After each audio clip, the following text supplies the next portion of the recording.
जी sir. Start करते हैं। जान लेते हैं कृष्णमूर्ति पद्धति क्या है। देखो, पहले क्या होता था, पाराशरी ज्योतिष ही था सिर्फ। और ये जो जितने भी ज्योतिष निकले हैं सब पाराशरी ज्योतिष से ही निकले हैं। चाहे वो लाल किताब हो, चाहे वो केपी हो, जितने भी ज्योतिष हैं अपने, सभी पाराशरी से ही निकले हैं। पाराशरी ज्योतिष को जब हम करते हैं तो किसी भी घटना के बारे में जानने के लिए, या फिर किसी भी कोई भी हमारी दैनिक जीवन की परिस्थिति है, कोई भी शारीरिक जीवन की परिस्थिति है स्वास्थ्य से रिलेटेड, या कोई भी संबंध है, हमारे रिलेशनशिप की कोई भी समस्या है, अब हम पराशरी ज्योतिष करते हैं तो हमें लगता है समय। एक कुंडली को ठीक से देखने में कम से कम 2 से ढाई घंटे लगते ही लगते हैं, पराशरी ज्योतिष अगर हम करते हैं तो कृष्णमूर्ति जी, पंडित कृष्णमूर्ति जी जो थे, उन्होंने थोड़ा सा रिसर्च किया इस पे, पारसरी ज्योतिष पे और वेस्टर्न ज्योतिष पे, दोनों को मिक्स करके एक लघु पद्धति बनाई, जिसे कृष्णमूर्ति पद्धति के नाम से हम जानते हैं, जो अभी हम पढ़ने जा रहे हैं। इसे पारसरी ज्योतिष और वेस्टर्न ज्योतिष दोनों से मिलाकर के बनाया है। ठीक है। ये प्रिडिक्शन पे काम करता है, ना कि उपाय पे। उपाय नहीं देता, हमेशा भविष्यवाणी देगा, तुम्हें सटीक जानकारी देगा, सटीक कोई भी संभावना का मतलब ही नहीं है इसमें, संभावनाओं पे काम ही नहीं करेगा कोई भी। है विवाह की बात है, शादी होगी नहीं होगी, होगी किस टाइम होगी, टाइम दे देगा। कोई भी घटना है, हाँ या ना में जवाब देगा, आपको संभावना पर नहीं लेकर जाएगा। ठीक है। तो प्रिडिक्शन के लिए इस ज्योतिष को जानते हैं हम लोग, भविष्यवाणी के लिए इस ज्योतिष को हम जानते हैं। ठीक है। और ऐसा नहीं है कि कृष्णमूर्ति पद्धति उपाय नहीं देता, तो आगे हम इस कोर्स में उपाय नहीं जानेंगे। और अलग तरीके से उपाय किए जाते हैं केपी में, जो हम आगे जानेंगे। ठीक है। तो विशेष ध्यान से इसको समझना है, सुनना है, लिखने पर ज्यादा फोकस नहीं करना है, आप सिर्फ सुन लो ध्यान ध्यान से, बिल्कुल। सुनने से ही समझ आ जाएगा, एक बार में याद हो जाएगा। ज्यादा कुछ है नहीं याद करने वाला इसमें। जहां लिखने की जरूरत पड़ेगी वहां बता दूंगा। ठीक है। तो आपको सिर्फ सुनना है। को ज्योतिष आता है, क्योंकि यहाँ पर बहुत सारे बड़े एस्ट्रोलॉजर भी हैं जिनको ज्योतिष आता है, तो वो थोड़ा सा उनको कंप्रोमाइज करना पड़ेगा, क्योंकि बहुत सारे लोग ऐसे भी हैं जिन्होंने आज पहले ही दिन ज्योतिष की क्लास को ज्वाइन किया है। तो हम बिल्कुल जीरो से ज्योतिष को लेके चलेंगे यहाँ पर। जैसे मैंने बोला था अभी कि ज्योतिष का जो बिल्कुल इसमें जो जरूरी है ना केपी में, उतना ज्योतिष का बेसिक हम यहाँ पर सीखेंगे। ठीक है। तो पहले देखते हैं केपी पद्धति को क्यों सीखना चाहिए। केपी पद्धति प्रिडिक्शन पे काम करता है। ठीक है। प्रिडिक्शन की ही पद्धति है ये। ठीक है। भविष्यवाणियां का एकदम सटीक जवाब केपी देता है। केपी ज्योतिष में जो भी घटनाएं होती हैं वो एकदम उसकी जानकारी सटीक मिलती है। ठीक है। वैदिक एनालिसिस में बहुत ज्यादा समय लगता था, इसलिए हम यहाँ पर केपी को सीख रहे हैं कि सामने जो भी हमारे कस्टमर होते हैं, जो भी हमारे घर परिवार के जो भी लोग हैं जिनके लिए भी हम सीख रहे हैं, उनको सटीक जानकारी सटीक जानकारी दे पाए, या फिर उनको नहीं तो हम खुद के लिए इस ज्योतिष को यूज करके हम आगे देख सकें कि हमें करना क्या है। क्योंकि माफ कीजिएगा, मैं गुरुकुल का छात्र हूँ और गुरुकुल का ही मैं टीचर रहा हूँ, तो मुझे ऑनलाइन पढ़ाने का ज़्यादा एक्सपीरियंस नहीं है। मैंने गुरुकुल में ही ज़्यादा पढ़ाया है। ठीक है। तो त्रुटि को माफ करना। ठीक है। जिंदगी में कोई भी, जीवन में, रिलेशन में, या फिर दिनचर्या में, दैनिक जीवन में, किसी भी कैसी भी कोई भी परिस्थिति हो, उसको जानने के लिए केपी बहुत ही सुंदर पद्धति है, बहुत ही अच्छी एक मॉडलिटी है। ठीक है। अब जैसे हम वैदिक ज्योतिष देखते हैं कि मान लो शादी के लिए हमें किसी ने सवाल किया, तो हमें शादी के लिए देखना है, तो हम वैदिक ज्योतिष में देखेंगे कि भाई 7वां हाउस होता है, 7वां जो घर है वो देख लेंगे, और उससे ही हम बता देंगे, और वो भी संभावना ही होगी, क्लियर नहीं होगा। केपी में ऐसा नहीं है। केपी में हमें 3 घर देखने पड़ेंगे। 7वां घर तो देखना ही देखना है, क्योंकि पार्टनर का तो वही है। दूसरा घर भी देखना है, परिवार कुटुंब। ठीक है। दूसरा घर भी, और 11वां घर भी हमें देखना है। तो कोई, केपी कहता है कि कोई एक घर रिजल्ट हमेशा नहीं देता, कोई एक ग्रह रिजल्ट नहीं देता। कई कई घरों के रिजल्ट होते हैं और कई कई ग्रहों के रिजल्ट भी होते हैं। जैसे केपी में क्या है कि नक्षत्र को बहुत ज्यादा महत्वपूर्ण माना गया है। जैसे अभी किसी के लगन में, किसी के फर्स्ट हाउस, अभी हम सीखेंगे हाउसेस के बारे में भी, किसी के फर्स्ट हाउस में गुरु बैठ गए हैं, ठीक है, तो अब हम गुरु ही नहीं देखेंगे वहां पर, गुरु के नक्षत्र लॉर्ड कौन से हैं, तो गुरु किस नक्षत्र में थे, उसके जो ग्रह हैं ना, उनका रिजल्ट ज्यादा माना जाता है केपी में। जैसे कि कोई लाइट जली है, और लाइट तो जली है, अब लाइट का ही प्रकाश नहीं माना जाएगा, लाइट के ऊपर कोई किसी भी कलर की कोई पन्नी हम लगा देंगे, रेड कलर की हमने पन्नी लगा दी, तो रोशनी रेड भी आएगी, ठीक है, बल्कि ज्यादा जो प्रभाव होगा वो रेड कलर का ही होगा। तो ऐसे ही सब लॉर्ड का होता है, ग्रह का, नक्षत्र का होता है। तो इसलिए केपी में नक्षत्र को मैन माना जाता है, ठीक है, नक्षत्र के द्वारा ही केपी में हम रिजल्ट निकालते हैं। देखो, यहाँ पर एक चीज और है कि जो घटना होती है वो होकर ही रहेगी या नहीं होगी, ऐसा केपी बताती है, संभावना संभावना पे काम नहीं करती। तो यहाँ पर मैं एक बात कहना चाहूंगा, कर्म भी कुछ होता है, ठीक है, कर्म के आधार पर भी, कर्म के अनुसार भी ग्रह और ग्रहों की चाल बदलती रहती है, ठीक है। ऐसा नहीं है कि कुंडली में नियत है तो होगा ही, अगर ऐसा होता तो फिर ज्योतिष का उपाय करने का क्या फायदा है। तो कर्म के आधार पर सब कुछ बदलता है, ठीक है। जैसे अभी क्या है, श्रीमद् भागवत गीता कहती है कि कर्म करो। अब कर्म करना क्या है, और कर्म कर्म करना कब है, वो हमें ज्योतिष सिखाता है, ज्योतिष बताता है कि कब कर्म करना है और क्या कर्म करना है, वो ज्योतिष बताता है। भागवत जी तो सिर्फ कहती है कर्म करो, फल देना प्रभु के हाथ में है, ठीक है। इसलिए हमें ज्योतिष सीखना, अपने जीवन में ज्योतिष को उतारना बहुत जरूरी है। केपी में ना नंबर बहुत महत्वपूर्ण होते हैं, नंबर यानी हाउसेस के नंबर होते हैं, वो बहुत महत्वपूर्ण होते हैं, ठीक है, नंबर पे ही पूरा चलता है।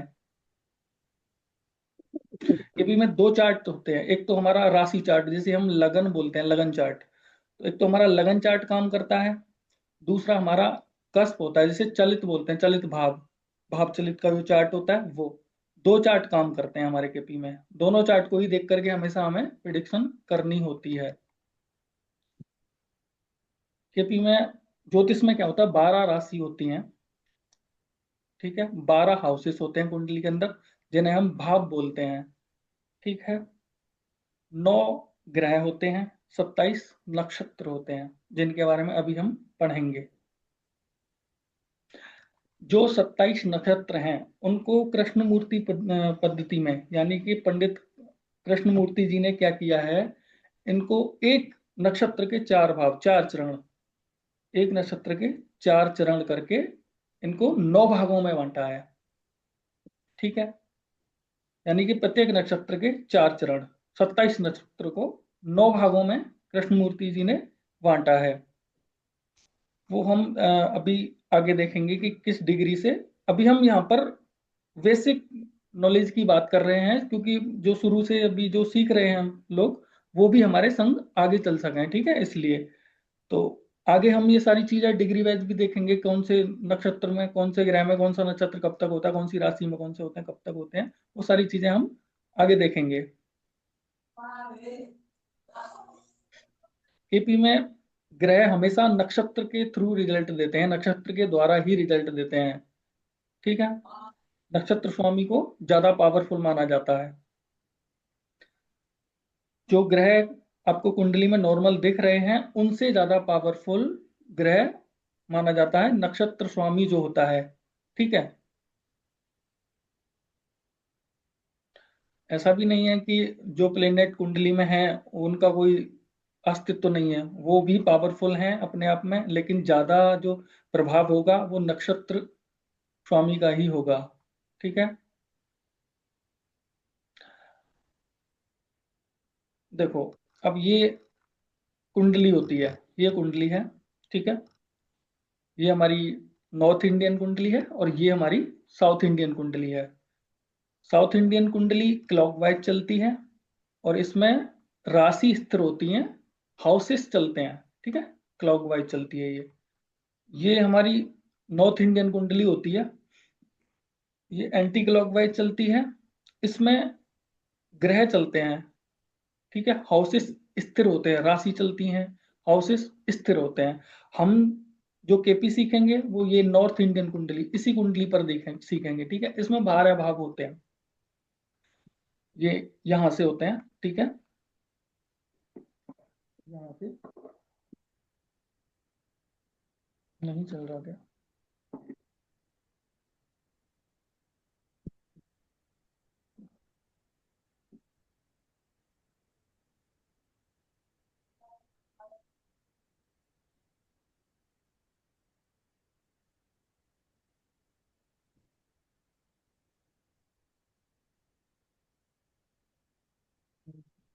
चलो कोई नहीं।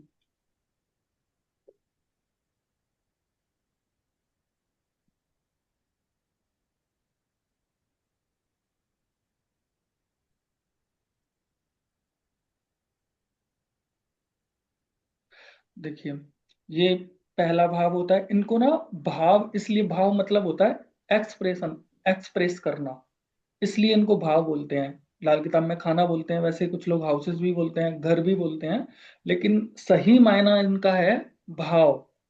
भाव मतलब किसी व्यक्ति का क्या भाव है, पहले ये जो पहला कॉलम है ना इसका, ये इसको भाव बोलते हैं। भाव मतलब ये क्या कहता है, क्या एक्सप्रेस करता है, ठीक है, ये मतलब है भाव का, इसलिए इसे भाव बोलते हैं, ठीक है।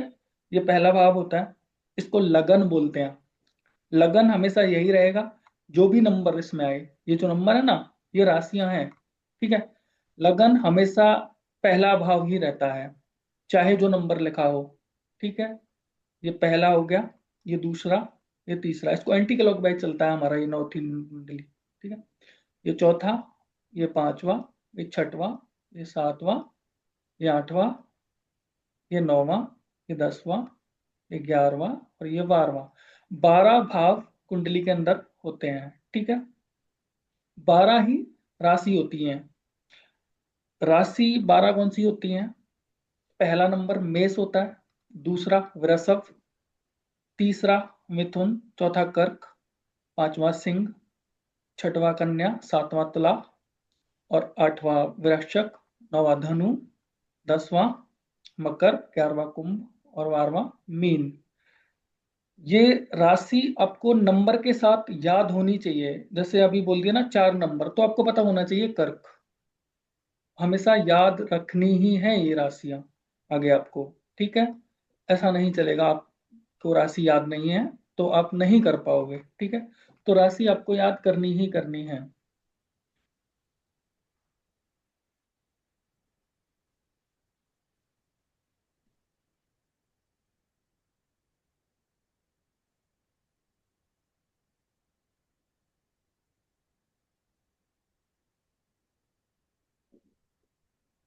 राशि होता क्या है?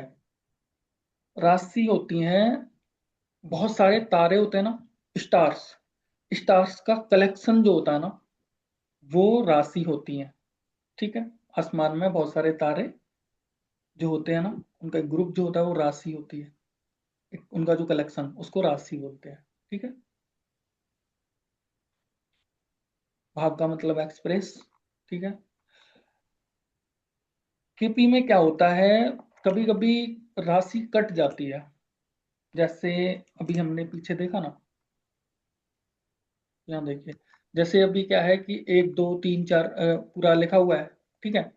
कभी कभी केपी में क्या होता है कि ये 4 है और ये भी 4 हो जाएगा, ठीक है। ये 4 है, ये भी 4 हो जाएगा और यहाँ से यहाँ पर पूरा 6। तो क्या हुआ, यहाँ पे 5 कट गया। अब 5 नंबर राशि कट गई, तो 5 नंबर राशि का कुंडली पर कोई भी प्रभाव नहीं माना जाएगा, ठीक है। कैसे कटती है ये आगे देखेंगे। केपी में राशि कट जाती है, बढ़ जाती है। बढ़ कैसे जाती है, जैसे यहाँ पर 4 हो गया और यहाँ पर भी 4, 2 हो गए ना, तो दोनों में कर्क राशि का प्रभाव दोनों में देखने को मिलेगा, पांचवें घर में भी और चौथे घर में भी। केपी में राशि कट भी जाती है, ऐसे इधर भी देख सकते हैं। जैसे यहाँ 8 नंबर है, तो यहाँ पर भी 8 हो सकता है, 2 8 हो सकते हैं, 8वें घर में भी और 9वें घर में भी, ठीक है। 9 कट सकता है, सीधा डायरेक्ट 10 10 आ सकता है। 9 कट गया तो वृश्चिक राशि का कोई भी अस्तित्व कुंडली के अंदर नहीं होगा। ठीक है, तो कहने का मतलब है कि पी में राशि कट जाती है और बढ़ भी जाती है। ठीक है, जो राशि कट गई उसका अस्तित्व खत्म हो गया, जो राशि बढ़ गई उसका अस्तित्व डबल हो गया। ठीक है,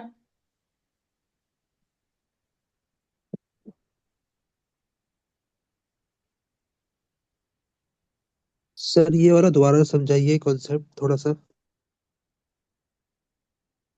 पी में क्या होता है, कभी कभी राशि कट जाती है, कभी कभी राशि बढ़ जाती है। जैसे अभी इसमें प्रॉपर राशि लिखी हुई है, टोटल 12, 12 भावों में एक एक राशि है। ठीक है, अब क्या होता है कई बार, जैसे इसमें 10 नंबर है यानी कि ये मकर राशि है, तो मकर राशि कट जाएगी तो यहाँ पर या तो ये और ये दोनों में 11 हो जाएगा, यानी कि दोनों में कुंभ हो जाएगी, या दोनों में धनु हो जाएगी, ऐसा हो जाता है। या कहीं पर भी यहाँ पर 7 नंबर है, तुला राशि है, तो तुला कट गई तो क्या होगा, यहाँ पर या तो दोनों में 6 में और 7 में कन्या राशि हो जाएगी, या फिर 7 में और 8 में वृश्चिक राशि हो जाएगी। दो भावों में एक ही राशि हो जाएगी और एक राशि कट जाएगी कोई सी भी। ठीक है, सर हम अभी क्वेश्चन पूछ सकते हैं इस हाँ बारे जी, में कि हाँ बाद जी, में पूछें? पूछ लीजिए अभी। जी सर, तो जैसे नंबर सॉरी राशि क्यों कटती है, और जैसे अगर जैसे पहला क्वेश्चन तो ये कि राशि क्यों कटती है या क्यों बढ़ती है, मैंने बोला और ना, दूसरा क्वेश्चन। ये हम आगे सीखेंगे, मैंने बोला ना। हाँ, ठीक है, तो एक राशि में 3 नक्षत्र आते हैं कई बार। ठीक है, ओके। डिग्री के हिसाब से कभी कट जाती है, कभी घट जाती है, कभी बढ़ जाती है, अच्छा वो हम आगे अभी सीखेंगे। अभी अच्छा सिर्फ अच्छा। और स्थिति में राशि जी कट जी जी जाती है, तो जो राशि कट जी गई उसका कोई अस्तित्व नहीं होगा, कोई कुंडली पर उसका प्रभाव नहीं होगा। और जो राशि बढ़ गई है, जैसे जी जी 7 और 8 में एक ही राशि आ गई, तो 7 में और 8 में दोनों में सेम राशि का ही प्रभाव होगा। ठीक है, जी जी हाँ, जी जी थैंक जो राशि बढ़ जाएगी उसका जहां जहां बढ़ेगी, जिस जिस हाउसेस में बढ़ेगी वो में रिजल्ट हो जाएगा, दोनों में प्रभाव उसका हो जाएगा। और जो कट जाएगी उसका प्रभाव कट जाएगा, किसी भी घर में नहीं होगा। मेरी पेंस यहाँ पर हम देख लेते हैं 12 राशि और उनके स्वामी। पेंसिल ली। तुम्हारी नहीं है, मैं दूसरी लेके आया हूँ। और मेरी पेंसिल ली तो हुई ना। सर प्लीज म्यूट कीजिए। सर अरे सबका को एक बार मनमोहन सर प्लीज म्यूट कीजिए। मनमोहन सर प्लीज म्यूट कीजिए। Sir can you mute everybody? 12 राशि होती हैं, तो 12 राशि और उनके ये 12 क्या पढ़ रहे स्वामी हो भी आप? होते हैं। ठीक है, तो ये मेष तो राशि आपकी टीचर तक पहली नहीं है। राशि होती है। तरुण जी आप म्यूट करिए ना सबको। उधर जाना पड़ता है, मेरा सिस्टम रोको जरा। नहीं चल रहा है आज। सर प्लीज कल सबको म्यूट कीजिए, बहुत डिस्टरबेंस होता है क्लास में। हाँ, तो आप खुद ही म्यूट करके रखें तो ज़्यादा अच्छा है। आप सभी प्लीज म्यूट कर लीजिए। ठीक है, मेष राशि पहली राशि होती है मेष। मेष के स्वामी मंगल होते हैं, मंगल देव। देखो, ग्रहों को हमेशा देव कहकर ही बोलना है। ठीक है, ऐसा नहीं करना है कि मंगल वहां पड़ा है, बुध वहां पड़ा है, चौथे घर में शनि पड़ा है, ऐसे नहीं बोलना है। ग्रहों को हमेशा सम्मान के साथ देव कहकर ही बोलना है। ठीक है, अच्छे एस्ट्रोलॉजर की निशानी होती है, और आप अच्छी तरह ग्रहों से जुड़ पाते हैं, उनकी ऊर्जाओं से जुड़ पाते हैं। ठीक है, क्योंकि देव ही हैं, देवता ही हैं, हमारे जीवन का पूरा गणित यही संभालते हैं। तो सम्मान के साथ इनको हमें बोलना है। तो मेष राशि के स्वामी मंगल देव होते हैं। पहली राशि 1 नंबर। 2 नंबर राशि होती है, हाँ, ये ऐसा है, जो एस्ट्रोलॉजर्स हैं उनको पता है, बाकी फिर भी मैं सबके लिए बोल देता हूँ। मेष राशि यानी कि पहले भाव में 1 नंबर लिखा है तो उसको मेष लगन की कुंडली बोलते हैं। उसका लगन एक हो गया, एक यानी मेष। मेष लगन की जो कुंडली होती है ना, उसको काल पुरुष की कुंडली बोलते हैं, भगवान विष्णु की कुंडली। ठीक है, तो पहला लगन जो होता है मेष होता है, पहली राशि मेष होती है, उनके स्वामी मंगल होते हैं। दूसरी राशि वृषभ होती है, उनके स्वामी शुक्रदेव होते हैं। तीसरी राशि मिथुन होती है और उनके स्वामी बुध देव होते हैं। ठीक है, चौथी राशि कर्क कर्क होती है, कर्क के स्वामी चंद्रदेव होते हैं। 5वीं राशि सिंह, सिंह के स्वामी सूर्यदेव होते हैं। 6वीं राशि कन्या, कन्या के स्वामी बुध देव होते हैं। और 7वीं राशि तुला होती है, तुला के स्वामी शुक्रदेव होते हैं। 8वीं राशि वृश्चिक राशि होती है, वृश्चिक के स्वामी मंगल देव होते हैं। 9वीं राशि धनु, धनु के स्वामी गुरु होते हैं। और 10वीं राशि मकर, मकर के स्वामी शनि होते हैं। और 11वीं राशि कुंभ, कुंभ के भी स्वामी शनि होते हैं। और 12वीं राशि मीन, मीन के भी स्वामी गुरु होते हैं। यहाँ पर सूर्य और चंद्र को एक एक राशि है, बाकी सभी को दो दो राशि है। सूर्य को सिंह राशि और चंद्र को कर्क राशि, ठीक है, सिंगल सिंगल राशि है। बाकी सबको दो दो राशि है, ठीक है। राहु और केतु को कोई राशि नहीं है, लेकिन फिर भी बहुत पावरफुल है।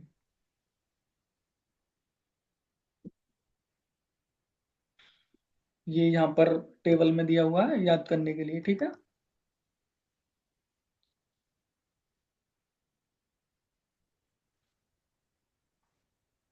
भाग्य से मिलता है, देखो, भाग्य से मिलता है ऐसा नहीं है, कर्म से मिलता है ऐसा है, ठीक है। हमारा 10वां घर क्या है? कर्म है ना। और 11वां घर क्या है? इच्छा पूर्ति। दोनों ही शनि के हाथ में है, ठीक है। कर्म भी शनि कराते हैं, कर्म का फल भी शनि देते हैं। तो कर्म करोगे ना तो ही फल मिलेगा। कर्म के द्वारा कुंडली का लिखा भी बदला जा सकता है। तो कर्म प्रधान बनना चाहिए। ऐसा नहीं है कि कुंडली में लिखा है तो मिलेगा ही, नहीं मिलेगा भाई, बिल्कुल नहीं मिलेगा। रोजमर्रा की जीवन में ही व्यक्ति ग्रहों को खराब कर लेते हैं, कहाँ से मिलेगा, है ना। तो कर्म योगी होना चाहिए, ठीक है। शनि कर्म फलदाता होते हैं जिनके हाथ में कर्म भी है और इच्छा पूर्ति भी है। 10वां घर भी है और 11वां घर भी है, ठीक है। इतना हो जाता है कि देखो, बहुत सारे उदाहरण हैं शास्त्रों में। आपको अगर मैं यहाँ पर उदाहरण की बात करूंगा तो बहुत लंबी क्लास हो जाएगी। जिनकी एज तक भी 8-8 साल, 16-16 साल की एज शास्त्रों में बताई गई है ना। मार्कंडेय जी की देखो, जिए ना चिरकाल तक। तो कर्म के उन्होंने क्या किया? मृत्युंजय का जाप किया ना। तो कर्म के आधार पर सब कुछ बदला जा सकता है। हाँ ठीक है, बारिश आनी है, नहीं रोक सकते, लेकिन छतरी लगा करके खुद को बचाया जा सकता है भीगने से, वही कर्म है, ठीक है।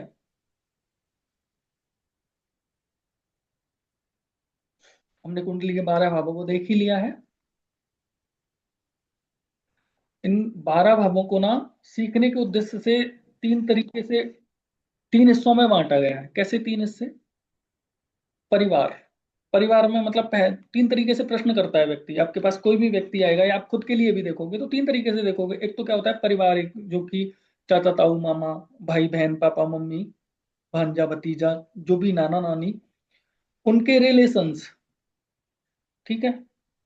किससे कैसा रिलेशन रहेगा, पार्टनर से रिलेशन कैसा रहेगा, नहीं रहेगा, पापा से रहेगा नहीं रहेगा, मम्मी से रहेगा नहीं रहेगा, बच्चे हमें साथ रखेंगे नहीं रखेंगे, है ना।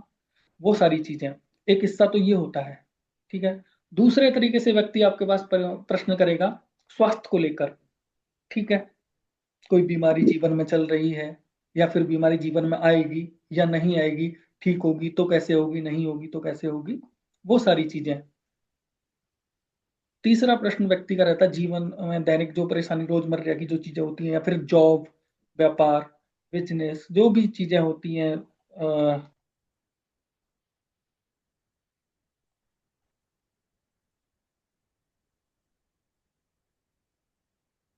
कैरियर से रिलेटेड, या फिर बच्चा पढ़ेगा नहीं पढ़ेगा, पढ़ाई कर रहा है तो आगे कैसे जाएगा, क्या करेगा, वो सारी चीजें। तीन तरीके से ही प्रश्न किए जाते हैं। तो तीन हिस्से में ही कुंडली के 12 भावों को बांटा गया है, ठीक है। पारिवारिक, शारीरिक और दैनिक गतिविधियों में, ठीक है।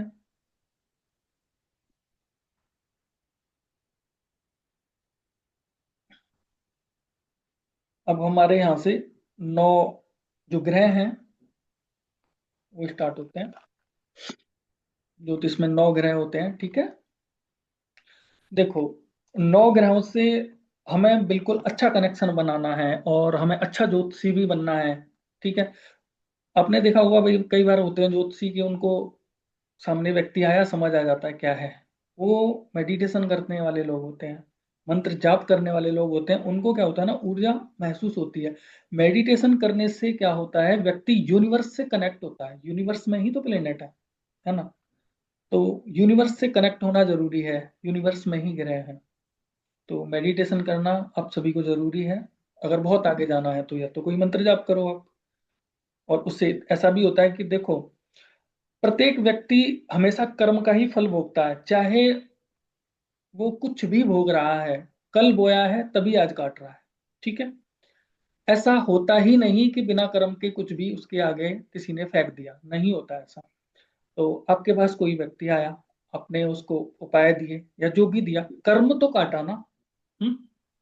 या फिर कुछ और उसको कर्म बताया, कुछ भी कराया, काटा तो सही, तो आप उसकी ऊर्जा से तो जुड़े।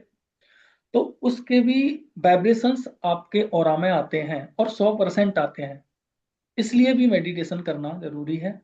यूनिवर्स से जुड़ने के लिए, ग्रहों से जुड़ने के लिए भी मेडिटेशन करना जरूरी है, ठीक है। तो मेडिटेशन तो आपको करना ही चाहिए। 9 ग्रह हैं, तो 9 ग्रहों को ज्यादा विस्तार से नहीं, यहाँ पर जितना हमें केपी में जरूरत है उतना ही हम 9 ग्रहों को यहाँ पर पढ़ेंगे, ठीक है। पहले हमारे सूर्यदेव आते हैं। तो सूर्यदेव बहुत ही ज्यादा इंपॉर्टेंट ग्रह हैं हमारे यहाँ पे। सूर्यदेव जनक हैं। सूर्यदेव आत्मा, कुंडली की आत्मा बोले जाते हैं, ठीक है। सूर्यदेव आत्मा है। जनक मतलब जनने वाला, ठीक है। सूर्यदेव बहुत महत्वपूर्ण ग्रह हैं। इसमें सूर्यदेव मान है, सम्मान है, और पिताजी हैं हमारे सूर्यदेव। हमारे ऑफिस में बॉस, किसी की बॉस से नहीं बन रही है तो सूर्य खराब है, पिताजी से नहीं बन रही है तो सूर्यदेव की प्रॉब्लम है, ठीक है। सूर्य हमारे बॉस भी हैं, पिताजी भी हैं। सूर्य हमारा खुद के ऊपर संयम, संयम होता है ना, संयम नियंत्रण भी सूर्य देव ही है। सूर्य हमारे जीवन में प्रकाश है।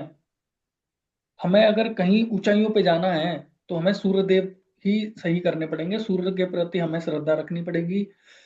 कोई भी व्यक्ति जीवन भर स्वस्थ रहना चाहता है, सूर्य देव को जल जल दो आप तांबे के लोटे से, ठीक है, तो आपको बीमारी आएगी ही नहीं, ठीक है। तो सूर्य देव बहुत जरूरी है। कोई भी सरकारी काम होगा सूर्यदेव से ही हम देखेंगे, ठीक है।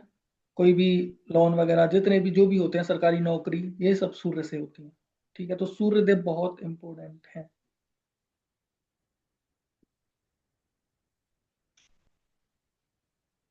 फिफ्थ हाउस के कारक हैं, तो बच्चे, जो संतान होता है ना, संतान में भी बहुत अच्छा इनका बहुत प्रभाव, बहुत रोल होता है सूर्यदेव का। तो इसलिए सूर्यदेव बहुत महत्वपूर्ण है। समझ आ गया ना। सूर्यदेव मान सम्मान, पिता, बॉस, सरकारी नौकरी, सरकारी कार्य।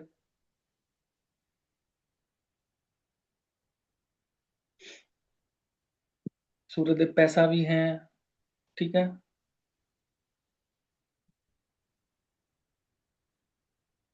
एक चीज है यहाँ पर, हम लोग क्या करते हैं, मंडे से अपनी कोई भी प्लानिंग हम करेंगे, कोई भी चीजें हम स्टार्ट करते हैं तो ज्यादातर मंडे से ही, आज भी हमारी जो क्लास है वो मंडे से ही हुई है।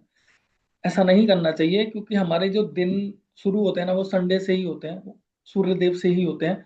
तो हमें या तो सूरज से ही, यानी कि रविवार से ही हर चीज को शुरू करना चाहिए, वो बहुत आगे जाती है। और सूर्य का मतलब है प्रकाश, प्रकाश का मतलब होता है कामयाबी। तो कामयाबी की तरफ किसी भी चीजों को, किसी भी व्यापार को, किसी को भी लेके जाना है आपको, कोई भी कार्य स्टार्ट करना है, कोई भी उद्घाटन करना है, वो सोम वो अगर हम सूर्यदेव के दिन यानी रविवार को करते हैं तो वो बहुत अच्छा रहता है। वैसे तो अगर हम मुहूर्त, जो शास्त्र है हमारा कर्मकांड में, और मुहूर्त काल पंचांग पढ़ेंगे तो उसमें तो सूर्यदेव को बहुत अलग तरीके से दर्शाया गया है।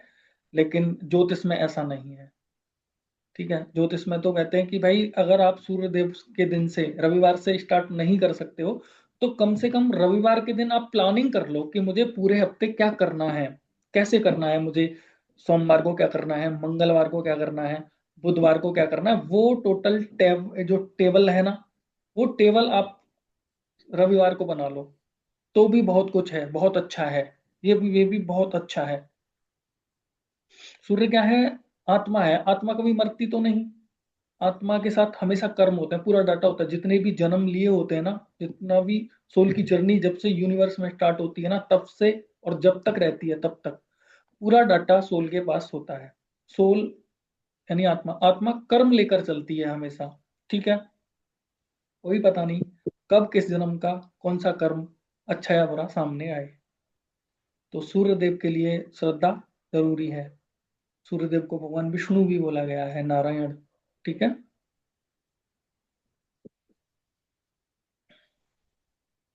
चंद्र, चंद्र हमारा मन है, चंद्र हमारा पैसा है।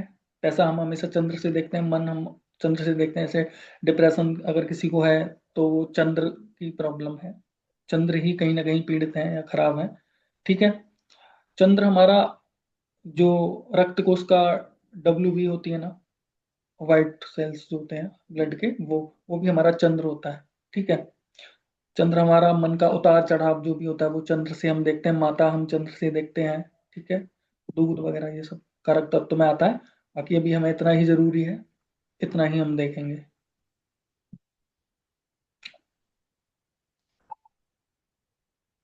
गुरु, ये थोड़ा आगे पीछे है इसमें प्लेनेट, ठीक है, कोई दिक्कत नहीं, पूरे 9 ही लेंगे। गुरु हमारे वेल्थ के कारक हैं, हमारे ज्ञान के कारक हैं। गुरु, जैसे किसी व्यक्ति का जन्म हो जाए गुरु की दशा में, तो कहते हैं ना कि वो व्यक्ति बहुत पढ़ेगा, पढ़ने में बहुत होशियार होगा, अच्छी एजुकेशन प्राप्त करेगा वो व्यक्ति, ठीक है। तो गुरु हमारे ज्ञान के कारक हैं, गुरु हमारे वेल्थ के कारक हैं। गुरु क्या है, बड़ा, सबसे यूनिवर्स में सबसे बड़ा प्लेनेट कोई है तो वो गुरु है, ठीक है। तो गुरु जो भी देते हैं ना वो बड़ा देते हैं, ठीक है, चाहे वो नेगेटिव दें या पॉजिटिव दें, बड़ा ही देंगे हमेशा, ठीक है। गुरु हमारा ईगो, ईगो क्यों कहा गुरु को? गुरु को ईगो इसलिए कहा कि ये जो होती है ना नाक हमारी, यहाँ पे ये वाला हिस्सा, इसको ना गुरु ही बोलते हैं। हमारी सांस लेने की क्षमता ये नहीं है, वो बुद्ध है, बट गुरु ये नाक है। तो हमारा जो ईगो है ना वो भी गुरु होता है, ईगो भी गुरु से ही हम देखते हैं। कि ऐसा नहीं है कि भाई उसका किसी का सूर्य गड़बड़ है या फिर पीड़ित है तो वही ईगो, नहीं, हम जुपिटर से भी ईगो देखते हैं। बुद्ध, बुद्ध मतलब बुद्धिमता, बुद्धि। देखो ज्ञान और बुद्धि दोनों अलग है। ज्ञान गुरु है, बुद्धि बुद्ध है, ठीक है। ज्ञान मतलब होता है जानना, सीखना, सीखने की क्षमता, वो सब, वो क्या है, वो गुरु है। बुद्धि मतलब कितना है ना, और किस स्पीड से काम करता है, वो बुद्धि है। कितनी तीव्रता है ज्ञान की, वो वो बुद्ध है, ठीक है। बुद्ध हमारा व्यापार भी है, व्यापार हम बुद्ध से ही देखते हैं। अगर बुद्ध अच्छा तो बिजनेस अच्छा, ठीक है। जो एनालिटिकल जो पावर होती है वो भी बुद्ध से ही हम देखते हैं। हमारी सेंस करने की, सूंघने की क्षमता है जो होती है ना, वो भी हम बुद्ध से ही देखते हैं। त्वचा, बुद्ध, शुक्र से भी देखते हैं, बुद्ध से भी देखते हैं, ठीक है।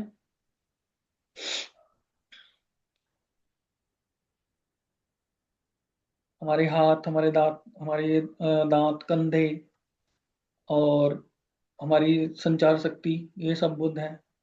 गुरु नानक है, हमने देख लिया ये। बुद्ध हमारे बोलने की शक्ति, हम जब अच्छा बोलते हैं, हमारे अंदर शब्दों को रखने की जो एक कला है वो होती है, तो हमारा बुद्ध अच्छा है, ठीक है। और हम बड़बड़ बड़बड़ करते रहें तो फिर बुद्ध खराब है। बुद्ध अच्छा बोलता है, खराब नहीं बोलता, ठीक है। सूंघने की क्षमता, सांस लेने की क्षमता, ये सब बुद्ध है, ठीक है।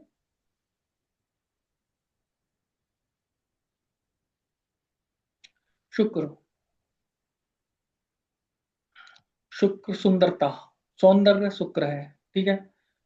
जो शादीशुदा महिलाएं होती हैं वो भी शुक्र है, शादीशुदा जो शुक्र हैं, और जो कवारी कन्या होती हैं वो बुद्ध है। कुछ लोग सभी शुक्र लगा देते हैं, ऐसा नहीं है। बुद्ध, कवारी लड़की यानी कि जो कन्या है वो बुद्ध है, और जो शादीशुदा है वो शुक्र है, ठीक है।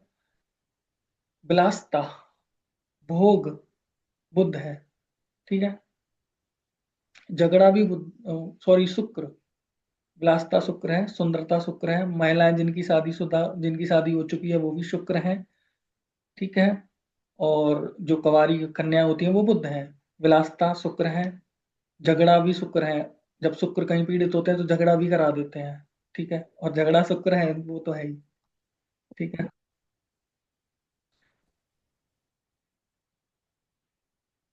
शुक्र जो होते हैं ना, देखो जुपिटर जो है हमारे, देवगुरु बृहस्पति और दैत्य गुरु शुक्राचार्य, दो हैं, दोनों ही गुरु हैं, दोनों ही ज्ञानी हैं। लेकिन बृहस्पति जी का क्या है कि जो पात्र है ना, और जो शास्त्र सम्मत है वही ज्ञान दूंगा, और जिसको देना चाहिए उसी को दूंगा, ऐसा बृहस्पति का है, ठीक है। शुक्राचार्य जी का क्या है, सबको दूंगा, भर भर के दूंगा, और ज्ञान में भी ज्यादा है शुक्र। इनको पता है संजीवनी का ज्ञान है। ये संजीवनी का ज्ञान क्यों बोला मैंने, ये मृत व्यक्ति को भी फिर से खड़ा करने की क्षमता रखते हैं शुक्र, ठीक है। शुक्र ऐसे प्लेनेट हैं, सब कुछ देने की क्षमता रखते हैं, उसके बाद में भी बिल्कुल खत्म हो गया व्यक्ति, उसको भी खड़ा करने की क्षमता अगर किसी में है तो शुक्र के पास है, शुक्रदेव ऐसे हैं, ठीक है, क्योंकि इनको संजीवनी का भी ज्ञान है, भगवान शिव से इन्होंने प्राप्त किया था, ठीक है। महिलाओं को शुक्र क्यों बोला मैंने, महिलाओं को ना एक चीज और भी है यहाँ पर। वामन अवतार में क्या हुआ था, शुक्रदेव को, जो शुक्राचार्य जी थे वो उनके वामन जी के कमंडल में घुस गए थे, तो उनकी आंख फूट गई थी, आंख फोड़ दी थी ना वामन जी ने, तो उनकी एक आंख चली गई, तो शनि देव ने क्या करा, इनको एक आंख दे दी थी, ठीक है। तो इसलिए इनके पास एक दृष्टि ज्यादा है, एक आंख ज्यादा है। वो कौन सी आंख है, आपको मैंने बोला ना महिलाएं शुक्र होती हैं, तो महिलाओं को ना ये भी पता होता है कि पीछे कौन मुझे देख रहा है, ठीक है, कौन व्यक्ति मुझे किस नजर से देख रहा है, कौन व्यक्ति मेरे बारे में क्या सोच रहा है। ये दृष्टि शुक्र को शनि से प्राप्त है, यानी कि महिलाओं को ये दृष्टि शनि से प्राप्त है। वो पीछे भी बता देंगी कि कौन देख रहा था, कैसे देख रहा था, ठीक है। ऐसा इसलिए है कि शुक्र को शनिदेव से एक दृष्टि प्राप्त है। मंगल,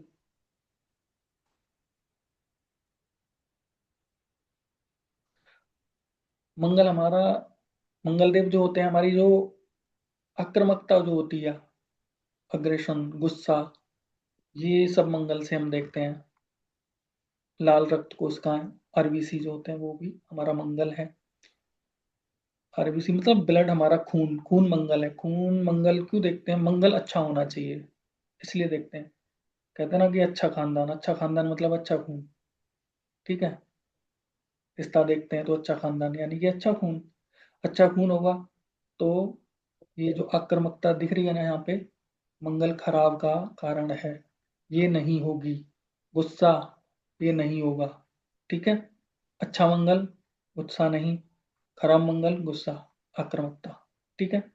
अच्छा मंगल, बलवान। अच्छा मंगल, सोल्जर, फौजी, पुलिस, ठीक है, सेना अधिकारी। अच्छा मंगल। इन्फेक्शन, राहु। इन्फेक्शन जो होता है वो राहु होता है, ब्लड में जो इन्फेक्शन होता है तो मंगल राहु मिलते हैं ना, तो यहाँ पे इसलिए लिखा हुआ है कि इन्फेक्शन जो होता है वो राहु से होता है। राहु को इन्फेक्शन राहु को ही बोलते हैं, वायरस भी राहु ही होता है।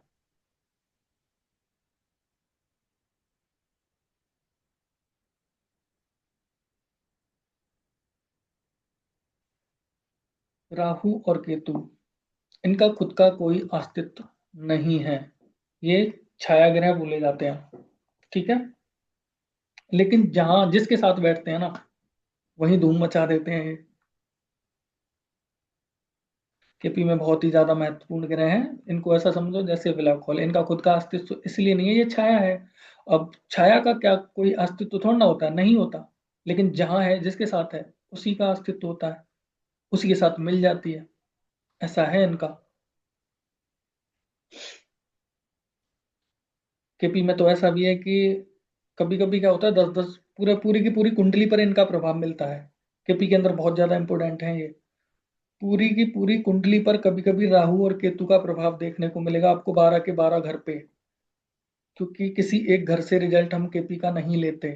ठीक है, राहु का रिजल्ट निकालेंगे तो राहु ये देखेंगे हम कि राहु देव कितने घरों का रिजल्ट दे रहे हैं। ठीक है, कभी कभी ऐसा होता है कि राहु देव का पूरी कुंडली पर ही प्रभाव निकलेगा।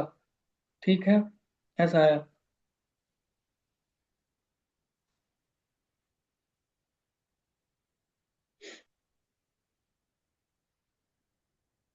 राहु इन्फेक्शन है, अभी देख लिया था ये तो हमने।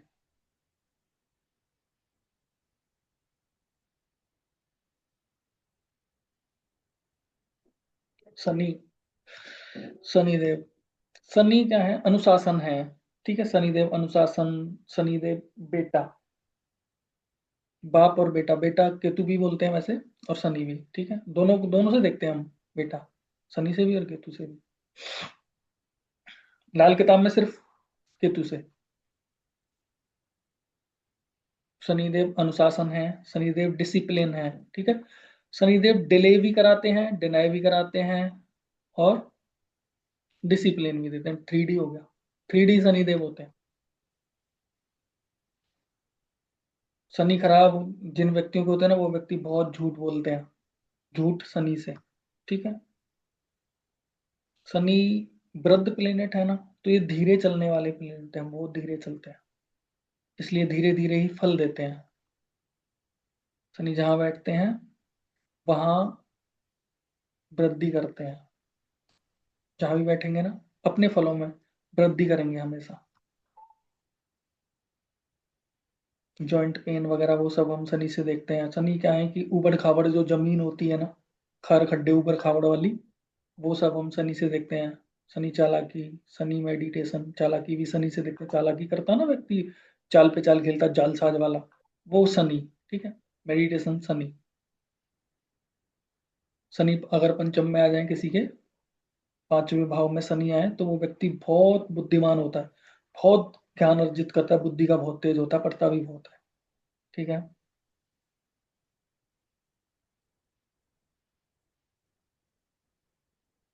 दिमतवादा ऐसा होता है, वो व्यक्ति जिसका पंचम में शनि आ जाए कि वो व्यक्ति भले ही नाम भूल जाएगा लेकिन शकल नहीं भूलेगा। ठीक है, ऐसे होते हैं शनिदेव। शनि ऑयल वगैरह ये सब चीजें शनि के कारक तत्व हैं। हमें अभी इतना ही जरूरी है यहाँ पर, तो हम इतना ही देखेंगे। ठीक है, बाकी आगे जैसे जो भी हम क्लास पढ़, हमें जो भी आगे क्लास पढ़नी है, जैसे अभी एस्ट्रो मेडिकल एस्ट्रोलॉजी पढ़ेंगे तो वहां पर हमें कारक तत्वों की जरूरत पड़ेगी, तो वहां हम कारक तत्व पढ़ लेंगे। केपी में हमें इतनी ही जरूरत है, क्योंकि केपी रेमेडी तो नहीं देती। ठीक है, तो जरूरत ही नहीं है, तो जितना जरूरत है उतना ही हम यहाँ पर बेसिक ले रहे हैं। ठीक है,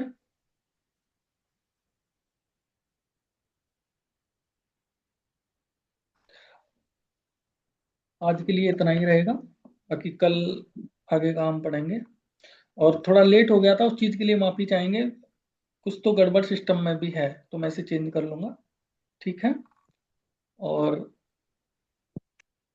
12 राशियां जिन लोगों को, जो एस्ट्रोलॉजर्स हैं उनको तो पता ही है और याद ही है सबको। जो नए स्टूडेंट हैं जिन्होंने अभी पहली बार ही ज्योतिष को ज्वाइन किया है, वो लोग 12 राशियां, राशियों के स्वामी और राशियों के नंबर ये याद कर लेना जरूरी है। ठीक है, क्योंकि आगे नंबर से ही चलेंगे ना हम, तो याद करना बहुत जरूरी है। ठीक है, अभी यहाँ तक